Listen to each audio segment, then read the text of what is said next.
सत्संग से पता चल जाएगा। और सबसे बढ़िया बात बता रहे हैं, आंतरिक कोई भी गलत कार्य होगा तो अंदर से एक आवाज आती है, गलत है। आप लोगों को अनुभव होता है कभी? नहीं होता? वो भगवान अंदर अंतरात्मा में गुरु रूप से बैठे। जब आप कोई गलत कार्य करने की सोचोगे तो एक भय आएगा, एक शोक सा आएगा, अंदर यार गलत है, नहीं करना चाहिए, पर मनमानी करके हमसे वो करा लेता है। अगर एक सेकंड थोड़ा सा रुक कर अंतर की बात सुन लो तो आपको किसी से पूछने की जरूरत नहीं, आपकी अंतरात्मा ही गुरु है, वो आपको बता देगी ये गलत है और ये सही है। पर उसके लिए बहुत सूक्ष्म चिंतन चाहिए, नहीं तो मनी राम ऊपर से ऐसा फेंक देंगे कि आपको लगेगा कि ये अंतरात्मा की आवाज है। मन की मांग को हम अंतरात्मा की आवाज मानकर पापाचरण कर बैठते हैं। कर बैठेंगे नहीं, कर बैठते हैं और अंदर की आवाज को दब जाते। अगर वो अंदर की आवाज हम मान ले तो हमसे पाप कर्म होगा ही नहीं, क्योंकि प्रत्येक प्राणी के अंतर में गुरुदेव विराजमान है, भगवान विराजमान है। अखंड मंडलाकारम व्याप्तमेन चराचरम, तो सब में गुरुदेव विराजमान है। श्री राम में सब जग जानी, तो सब में भगवान विराजमान है। जब भगवान और गुरुदेव आज्ञा करते हैं, उसकी बात मान ले तो हमसे कोई पाप कर्म नहीं होगा।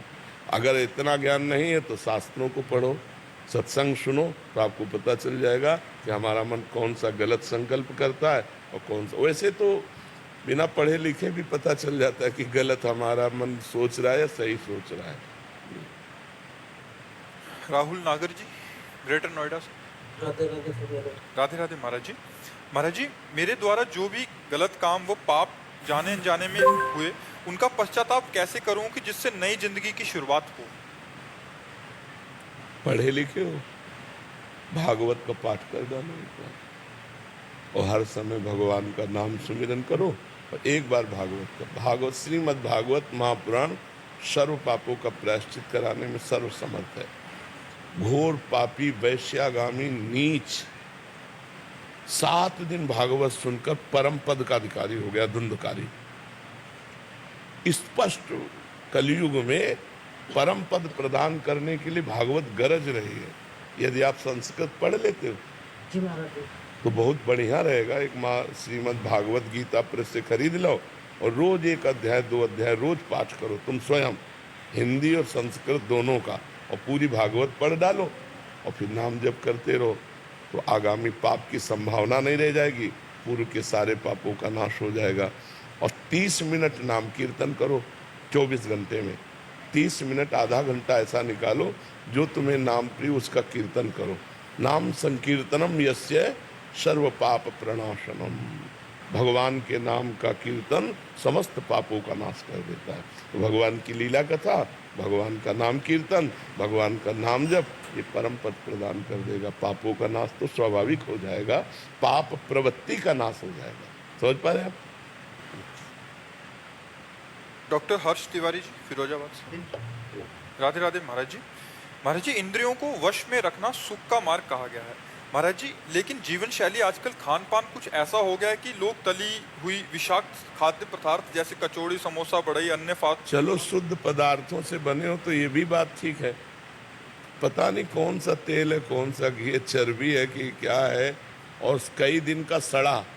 बाजार की चीजें तो मुझे लगता है कि परमार्थिक साधक को तो खाना ही नहीं चाहिए, क्योंकि वो बहुत ही अपवित्र और शरीर के लिए भी हानिकारक। वैसे सब लोग पसंद बाजारे का करते हैं, घर की रसोई करना पसंद करके होटल का ज़्यादा पसंद करते हैं, गोलगप्पा ये सब दुनिया की चीज़ें ज़्यादा पसंद करते हैं। मैं ना लंदन से आई थी और मैं जब से आई हूँ तब से गोलगप्पे, छोले भटूरे, पाव भाजी ये सब खाने में लगी हूँ, क्योंकि खाते पीते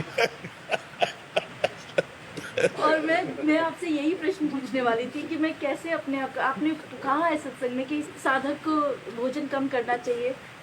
असल बात यह है ना कि जब भगवान की प्राप्ति की लगन लगती है तो नहीं खान पान ते भावे है, नहीं कोमल वसन सुहावे है, सब विषय लगे ते खारा है, हरियासिक का मग न्यारा है।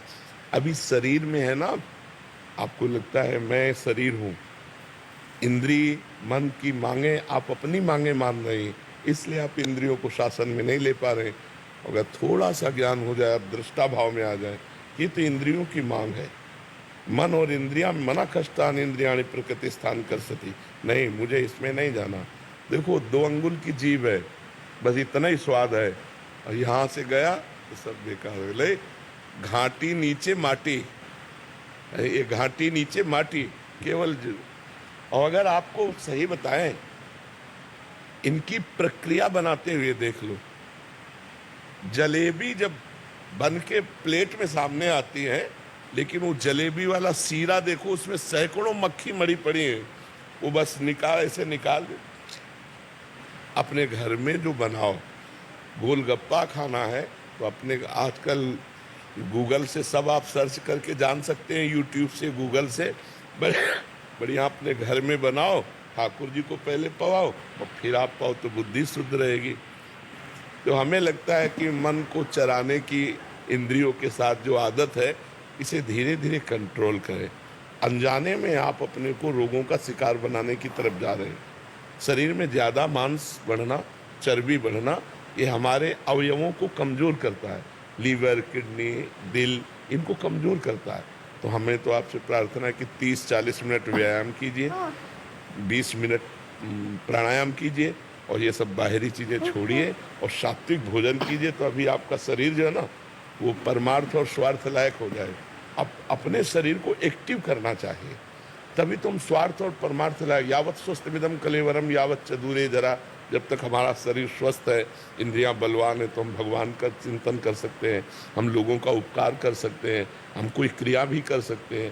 तो इसलिए पिज़्ज़ा, बर्गर, आइसक्रीम, ये वो सब ये वेट बढ़ाने वाली चीज़ें हैं। अरहर की दाल, मूंग की दाल और रोटी, अब ये किसको पसंद आएगा?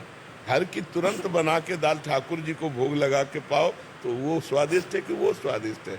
हमें लगता है जहाँ तक हो सके, अब जैसे कुछ समस्याएं बच्चों की, बाहर पढ़ते हैं या सर्विस करते हैं, अब उनको तो होटलों का खाना ही पड़ेगा, लेकिन हम कहते हैं जिनको भगवान सुविधा दिए हैं, बचो, बाजार और होटलों के भोजन से बचो।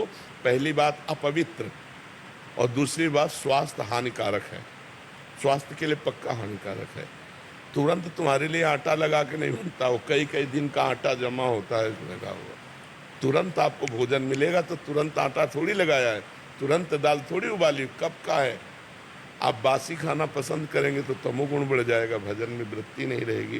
तो भोजन सुधार तो भजन सुधार हो जाएगा, भोजन सुधार तो हमारे कर्तव्यों का पालन करने की क्षमता आ जाएगी। और ये आप कहते हैं जो बना रहा है उसके विचारों का भी बहुत प्रभाव पड़ता है, बहुत प्रभाव पड़ता है। वो गलत विचारों का तो वही प्रभाव। बिल्कुल, जब आप भोजन पाएंगे तो आपके अंदर गलत चिंतन चलने लगेगा।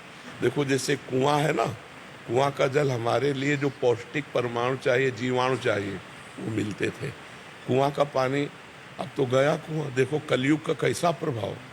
मटके से भी, मटके में पानी डाल दो तो वो भी शुद्ध हो जाता है। हाँ शुद्ध हो जाता है, क्योंकि रज में ऐसी क्षमता। जल का दोहन भी बहुत लोग कर रहे हैं, बर्बाद कर रहे हैं, तो इसके लिए लताएं कटने के कारण जो वर्षा का अधिक हमको चाहिए पानी, वो नहीं मिल पा रहा है। अगर लताएं हमारे वृक्ष लगे ना, वृक्षारोपण हो, तो कार्बन डाइऑक्साइड नष्ट हो, ऑक्सीजन हमको अधिक से अधिक मिले, और उससे वायुमंडल भी शुद्ध होता है और बादल भी बनते हैं, जिससे वर्षा होती है। जहाँ वृक्ष अधिक होंगे वहाँ वर्षा अधिक होगी। जैसे कई ऐसे वृक्ष वाले स्थान हैं जहाँ बहुत अधिक वर्षा होती है, और अब वृक्ष लोग काट डाले। पहले तो कलयुग का प्रभाव, जो आम के बड़े बड़े पेड़ होते थे, वो सब बड़े बड़े पेड़ तो सूख गए, और ये वर्ण संकर आम चले। इतना बड़ा पौधा, इतने इतने बड़े आम लगे, नहीं चले। अब ऐसे वर्ण संकर चले, जैसे विशाल वट वृक्ष है, विशाल पीपल का वृक्ष है, आम का वृक्ष है, नीम का वृक्ष है। ये हमारे प्रकृति के लिए बहुत आवश्यक है। हमें लगता है सबको एक एक वृक्ष लगाना चाहिए। महाराज जी लगा भी दो ना तो लोग काट जाते। अपनी जगह में लगाओ तो लोग क्यों काटेंगे? अपने आंगन में लगा, अपने घर में लगा सकते हैं। हाँ, बहुत। नीम का पेड़ एक औषधि समझो।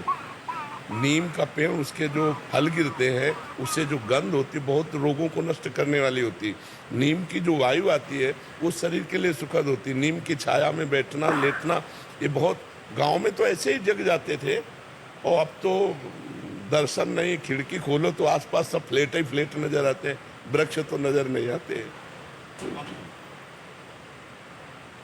अल्लू अर्जुन साहब यार बहुत ज़बरदस्त भोजपुरी फिल्म्स करते हैं। बेटा मेरे को